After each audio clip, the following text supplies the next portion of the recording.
The city of Echo Atlantic awoke like a kingdom of contrasts. Golden sunlight spilled over glass towers that seemed to pierce the sky, reflecting the pride of the wealthy who moved like kings in sleek cars and silken suits. Below, the streets breathed a different rhythm. Dust rose with every step of barefoot children chasing dreams too big for their small hands. Vendors' voices sang in unison in chaos. Fresh plantains! Sweet yam! Blessings for your soul! Redemption awaits! Preachers called to the crowd, voices echoing through alleys like drums of the old spirits, promising salvation to anyone who would listen. And yet, amid the glitter and noise, whispers moved like wind over the city. Secrets of betrayal, hidden fortunes, and promises broken. Some said the city itself remembered every act, every sin and every mercy, storing them in the shadows where the eyes of strangers could not see. Amara stepped through the city gates, carrying only a small bag and a charm carved from the red soil of her village. Soothed. The sunlight glinted against her smooth skin, making her seem as if she had emerged from the morning dew itself.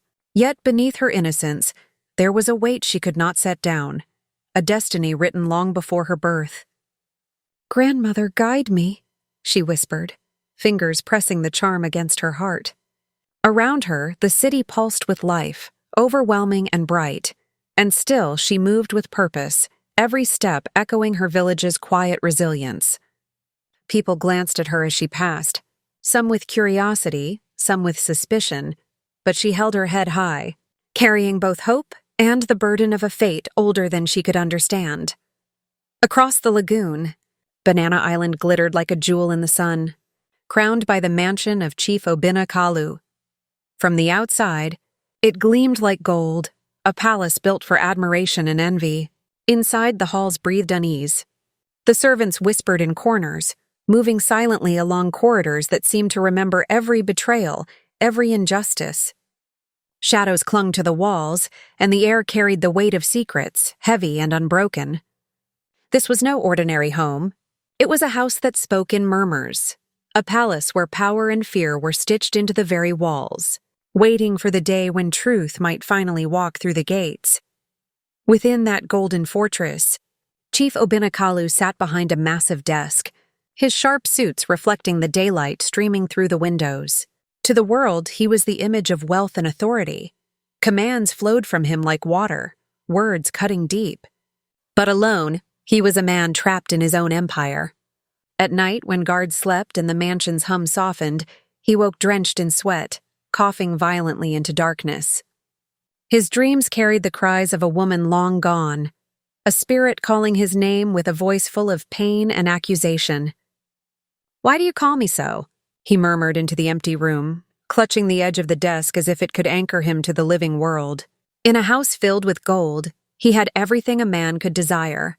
But peace, the kind that rests in the soul, had long abandoned him. And beyond all the wealth, a quiet truth waited, waiting for the girl from the red soil who would cross his path and stir the echoes of the past. Madame Ifeoma moved through the mansion like a shadow made of silk and gold. Her bracelets clinked softly, but the sound carried no warmth, only a promise of cunning. She greeted the servants with honeyed words, her eyes glinting with a secret fire. "Good morning, my dears," she purred, voice smooth as river water. Yet behind every smile, a plan coiled like a serpent ready to strike.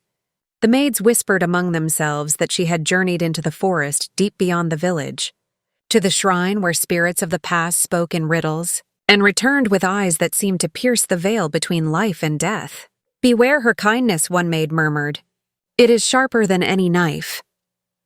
Far from the city's glittering towers, under the vast shade of the Udala tree, Inze Dibia sat cross-legged on the earth, his face creased with the knowledge of time. He closed his eyes, remembering the day he warned Amara's grandmother. "Your granddaughter's hands will touch both life and death," he had said, voice trembling with both fear and reverence. "The man of great power will kneel, and spirits will rise to guide or punish." Tears had streamed down the old woman's face, for she knew destiny does not wait for the timid.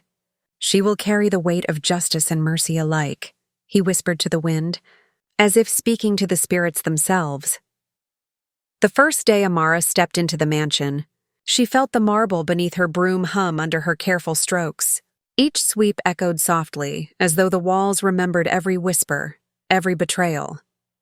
At night, laughter drifted through empty halls, curling around the chandeliers, playing tricks on her mind. Fellow maids warned her in hushed voices, "Do not look into mirrors after midnight. The house remembers who wronged it."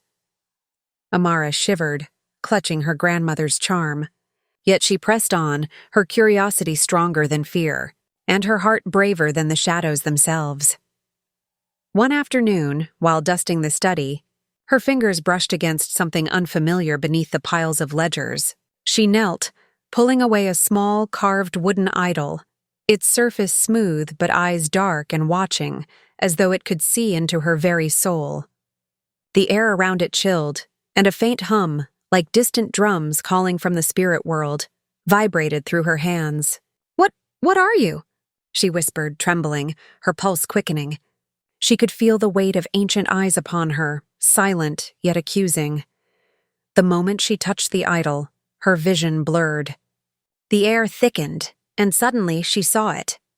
Chief Obinna, standing before a grand crowd, clutching his throat, his face turning purple as panic spread through the assembly. People screamed, stepping back in horror, but no one moved to help. Amara's fingers slipped from the idol and it fell to the floor with a muted thud.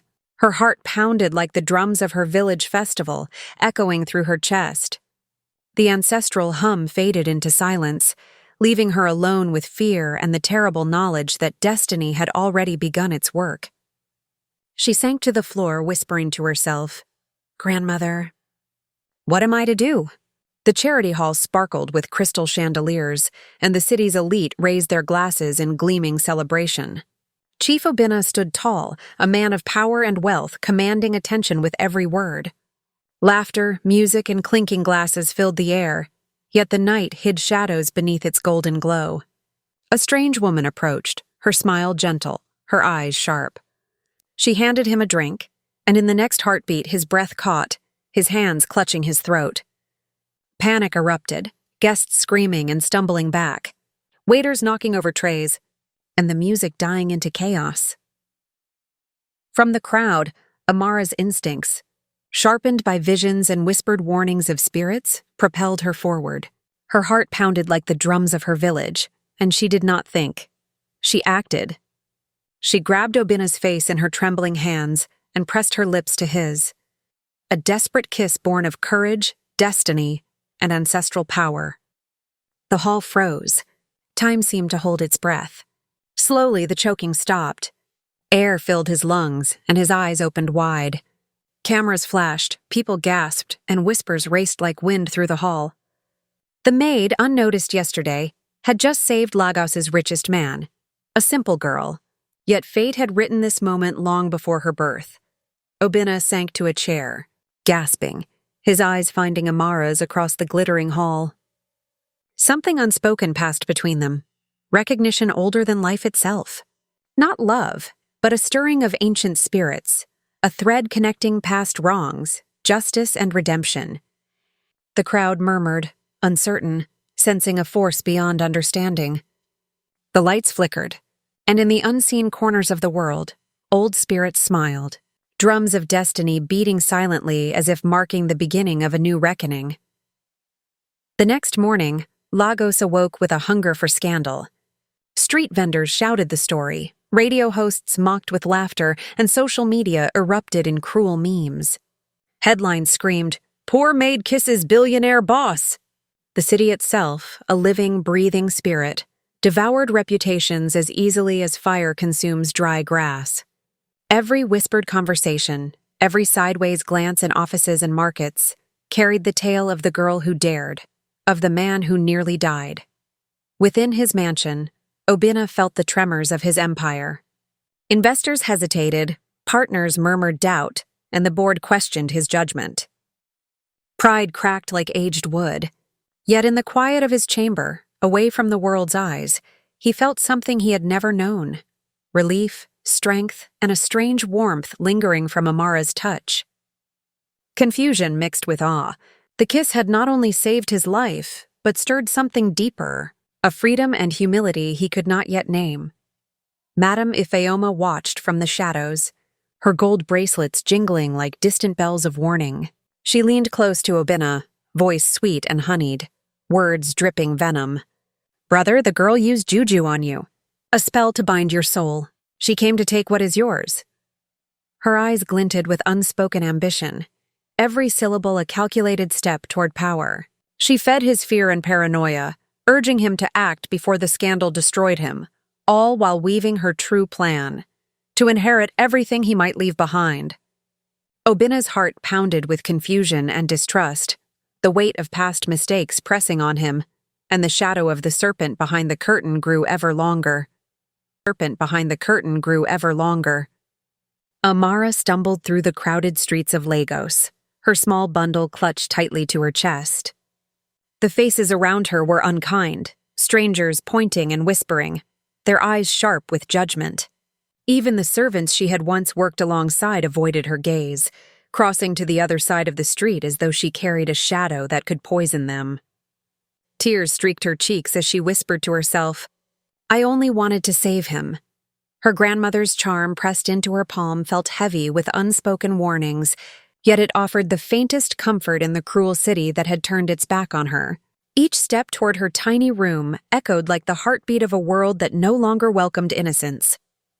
When Amara finally returned to Nasude, the village eyes were upon her like flares in the night. The old women gathered by the well, their voices low and sharp, gossiping that she had bewitched a powerful city man.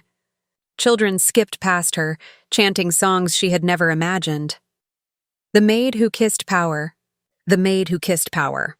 Her grandmother's compound, usually filled with warmth and the scent of palm wine and cooking fires, felt hollow. Silence pressed against her like a heavy cloth, and shame wove through the air like a serpent unseen.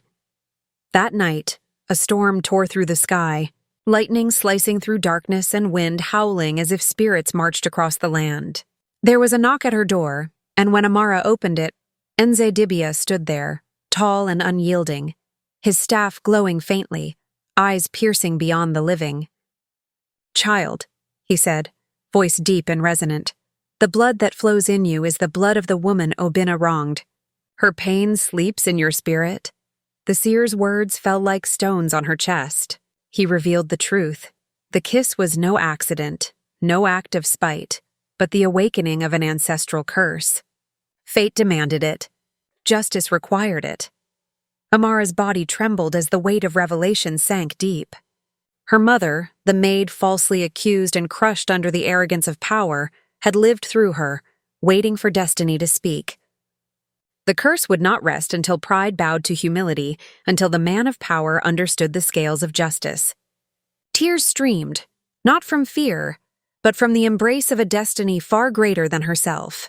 Every heartbeat seemed to echo the drums of her ancestors, a rhythm of sorrow and warning, of duty and inevitability. Far away, in the mansion atop Banana Island, Chief Obinna's nights became endless torment. Shadows moved through his halls like living things, whispering his sins and secrets. The carved idol on his desk glowed faintly, sending cold shivers through the air. He awoke in sweat and terror, visions of Amara's face haunting him, sometimes tender, sometimes bleeding, always accusing. His health, once bolstered by wealth and pride, faltered. Eyes darkened, breath shortened, and the laughter of the city could not reach him. The once mighty man, surrounded by gold and power, had become a shadow, chased relentlessly by spirits he could neither name nor appease. The empire that Chief Obinna had built on gold and fear began to crumble like dry earth under the rains. Workers abandoned their posts, their voices raised in murmurs of judgment, while banks froze accounts and partners whispered in shadowed corridors about forces beyond the living.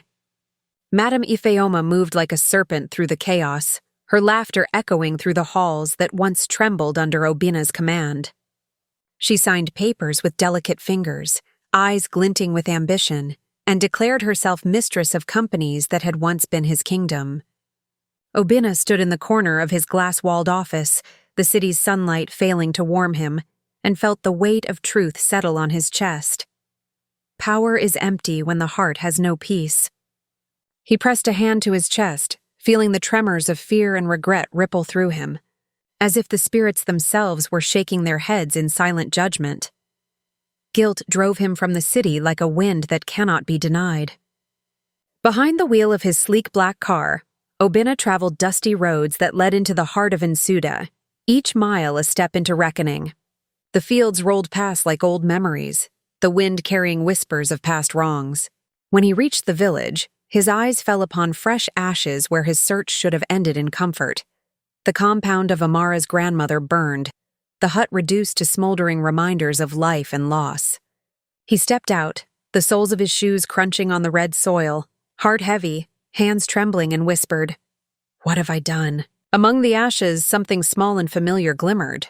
Obinna bent down and retrieved a clay pot, smooth and marked with sacred symbols identical to the wooden idol he had once ignored. Inside lay a folded note, written in a hand aged by time. "Only through humility and truth shall the curse be broken." His fingers trembled as he clutched it to his chest, and above him, thunder rolled through the sky, shaking the branches and sending rain drumming against the earth, as though the ancestors themselves had spoken. For the first time, he felt the weight of the spirits pressing upon him, urging him to bend, to seek the path of redemption. Kneeling in the red soil, the dust of the poor staining his expensive clothes, Obinna closed his eyes and bowed his head. The wind whispered through the palm trees, carrying voices of those he had wronged, and he prayed, not for wealth, not for power, but for forgiveness. "I see now," he murmured, voice trembling. "I have been blind." The faint voice of Amara's mother seemed to ride the wind, gentle yet resolute. "You have begun to see." The spirits lingered, silent but watchful, their presence a reminder that humility is the doorway to peace and that no empire, no wealth, can protect a man from the judgment of destiny. In the red soil of Nsud, a man who had once towered over others finally learned the weight of kneeling. The rain fell in thick sheets, drumming on the red earth as the villagers gathered in the square. Men, women, and children stood shoulder to shoulder, voices rising in old songs that had been sung for generations, songs meant to cleanse the soul and summon the attention of ancestors. Their chants echoed across the village, carried by the wind, and the carved staff of the village chief gleamed in the gray light. He held it solemnly, the symbol of truth, justice, and memory. "The spirits are listening," he murmured, eyes closed as the drums of rain and song became one. The villagers swayed in unison, a living heartbeat of judgment, patience, and expectation, waiting for the moment when destiny would speak aloud. Inside her small hut, Amara trembled, clutching her grandmother's charm to her chest. The storm's roar mixed with the pounding of her own heart as Obinna's name echoed in her mind. Anger rose like fire, pain like splintered wood, yet a gentle whisper brushed against her spirit. "The river must meet its source," the voice of her grandmother seemed to say. She swallowed hard, tears tracing paths through the dirt on her cheeks, and her fingers unclenched. With a deep breath, she stepped into the rain. The red soil beneath her feet soaked and yielding, and allowed the destiny she had long avoided to pull her toward the square. The Iroko tree stood like a sentinel of time, its great roots twisted around the earth as though holding the secrets of centuries. Elders formed a circle around it, their faces etched with lines of wisdom and sorrow, eyes heavy with the weight of judgment. "Speak truth," one elder intoned, voice firm as the ground beneath them. "Let the living and the dead bear witness." Obinna stood beside Amara, his expensive shoes sinking slightly into mud, while she remained rooted to the earth. Both were commanded to confront the past, to give words to actions buried too long, and to let the spirits of the land witness their confession. Obinna's chest rose and fell rapidly as he began to speak, pride shattering with each word. I accused a young maid of theft," he stammered, voice breaking. "I remember her eyes pleading, innocent, and I was silent while the crowd struck her." He sank to one knee, hands trembling. "Her life, her spirit, I buried it when I hid her idol in my house. I thought I had power. But I only buried peace." Tears glistened on his cheeks, and the elders murmured prayers to the ancestors, the rain beating down like the rhythm of his own guilt. As he finished, a faint light appeared, growing warmer, brighter, until Amara's trembling hands held the wooden idol. Her fingers shook, yet she did not drop it. Villagers gasped and fell to their knees, their chants now a reverent hush. The wind swirled, lifting dust, leaves, and the scent of wet earth around her feet, and soft ancestral whispers rose from the roots of the Iroko tree. The spirits had awakened. And in that moment, the past, the present, and the future converged in Amara's hands, as the village watched the beginning of justice unfold. The ground beneath them hummed like a drum, soft and insistent, as if the earth itself were awakening. A golden mist rose, curling around the roots of the Iroko tree, shaping into faces that shimmered and then solidified. Guardians of truth, ancestors long departed, yet present in every heartbeat of the land. The villagers chanted together, voices trembling with reverence, "Let the wrong be made right." Amara's knees shook. Her hands clutched the glowing idol, and a deep, otherworldly voice rolled through her, rattling the air and the souls of all who listened. Through her lips, a voice spoke that was not entirely her own, firm yet sorrowful. The kiss was mercy, not love. The curse was justice, not hatred, it said, and her eyes glowed with a pale, steady light. Tears streamed down her cheeks as the villagers fell silent, watching the truth rise from her spirit. Obinna collapsed to the ground, his shoulders heaving, sobbing into the red soil, his pride shattered by the weight of generations. For the first time, Chief Obinna lowered himself fully, kneeling before the girl who had borne the burden of his past cruelty. He placed his staff on the earth at her feet, the symbol of his authority laid down in humility. "Let my pride die," he whispered, voice trembling, "so her spirit may live." The elders nodded slowly, their faces solemn but approving. He lifted his gaze and spoke again, vow and prayer intertwined. "I will use what remains of my wealth to build a school in her name, so that no child shall suffer for the sins of another." Rain slowed to a gentle drizzle. The villagers lifted their hands to bless him, their chants softening into songs of hope and reconciliation. A calm light enveloped both Amara and Obinna. The air stilled, the rumble of thunder faded, and the idol's glow dimmed to peaceful stillness. Obinna's cough vanished, leaving only the scent of wet earth and the quiet echo of ancestors withdrawing, satisfied. The curse had lifted, and the weight of the past was finally carried away by the wind. Sunlight pierced the clouds, scattering golden light across Amara's village. Children ran through puddles, their laughter rising like birdsong, washing away the echoes of fear and sorrow. The village chief raised his carved staff toward the sky, voice steady and full of authority. "Truth has restored balance," he proclaimed, and the villagers bowed their heads in gratitude. Amara lifted her eyes, feeling the warmth of her mother's spirit finally at rest, a gentle whisper in the wind, telling her that justice had sung its final note. Beside the river, Obinna knelt, dipping his hands into the cool water. Each splash seemed to carry away the weight of his arrogance and cruelty. Amara joined him, lowering the wooden idol into the flowing current. "Rest now," she murmured, and the river seemed to glow with the spirits of the ancestors, returning peace to the woman who had suffered so long. From the shadows of the Iroko tree, Anze Dibia appeared once more, staff glowing with soft, sacred light. "When power bows before innocence," he intoned, sprinkling sacred dust over them both, "the land heals." The villagers watched silently, hearts full of reverence, as the old seer's blessing sealed the story of justice, mercy, and rebirth. Amara walked barefoot across the wet earth, her footprints dark against the bright soil. The wind carried the fading songs of ancestors, whispering the eternal truth. No heart is beyond redemption when the truth is spoken under the Iroko tree. She raised her face to the rising sun, feeling freedom in every breath, far away.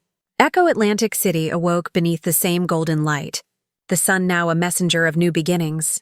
Where once pride and poverty divided its people, Hope now stretched across the skyline, promising renewal to those who dared to follow the path of truth and courage. The mansion that once echoed with fear now sang with laughter. Children raced through the marble halls, their footsteps a joyful drumbeat that erased memories of greed. The iron gates had been replaced with wide, welcoming doors, and the rooms, once silent with oppression, now brimmed with voices of learning and play. Villagers wandered freely, touching walls that had once kept them at bay, and a sense of peace settled over the place, as if the house itself had learned to breathe again. Amara moved among them with quiet grace, clothed in simple white, guiding the children and villagers alike. They called her Ada Udo, Daughter of Peace, for her presence carried the weight of the ancestors' blessing. Every word she spoke seemed to plant seeds of hope, and every step she took reminded the people that justice and mercy could shape a life more powerfully than gold ever could. Each evening, she gathered the children beneath the wide branches of a mango tree. "Listen," she would say. "Strength is not measured by what you own, but by the courage to do right." The children leaned close, eyes wide as she told tales of truth, forgiveness, and destiny, weaving lessons from the past into their hearts. Chief Obinna walked among them barefoot, hands roughened by labor and mind humbled by truth. Once a man of greed and gold, he now taught the young men to build, not destroy, to lift, not crush. His laughter, once rare and sharp, now rang clear and warm, carrying the humility that only recognition of one's own failings can bring. Sometimes, as the sun dipped low, Obinna would sit by the riverbank, watching the gold of the setting sun ripple on the water. Memories of past arrogance whispered to him gently, not to punish, but to remind him that ignoring truth carries a cost. He would close his eyes, breathe deep, and let the lessons of the river guide him toward a better path. Inside the community center rested the wooden idol, once feared, now serene. Its eyes, calm and knowing, seemed to watch over the people with quiet approval. A simple plaque beneath read, "Only through truth shall the land find rest," reminding all who entered that redemption is earned, not demanded. On a bright morning, Inzadibia returned one last time, staff in hand and a gentle smile on his weathered face. He nodded to Amara, saying, "The ancestors rejoice. The river of pain has met the ocean of peace." From his hand fell a cowrie shell, gleaming in the sun, a token of protection and balance, leaving behind a promise that the harmony restored would endure for generations. The village square pulsed with life as drums beat like the heartbeat of the earth. Men, women, and children danced in circles, their feet stirring the dust into golden swirls, while voices rose in unison, singing songs of renewal and forgiveness. Lanterns swung gently in the evening breeze, casting a warm glow on faces lifted in joy. Children twirled, laughing, calling out, "The maid who healed a kingdom's heart!" And elders clapped, letting their voices carry blessings into the night. This festival was not about a man's fall, but the triumph of mercy, the weaving of old wrongs into new beginnings, and the harmony of a people whose hearts had learned to forgive. Amara stood apart, her gaze fixed on the wooden idol, now resting peacefully in the center of the square. Tears shimmered in her eyes, not from sorrow but from the weight of gratitude and relief. She whispered softly, "Mother, the land is free. Rest now." Feeling the centuries of pain finally dissolve into the evening air, a voice, deep and resonant, seemed to ride the wind, carrying a message beyond the village. In the land of men, wealth may build walls, but in the land of spirits, only truth builds peace. The kiss of a poor girl became the hand of justice, proving that destiny always finds its voice. The sun dipped low, and the final rays painted the village gold. The drums quieted, yet their rhythm lingered in every heart, a gentle reminder that no curse lasts forever when truth is spoken and peace is restored. The land sighed, and all who witnessed the day knew that balance had returned, carried in laughter, song, and the warm glow of the last light.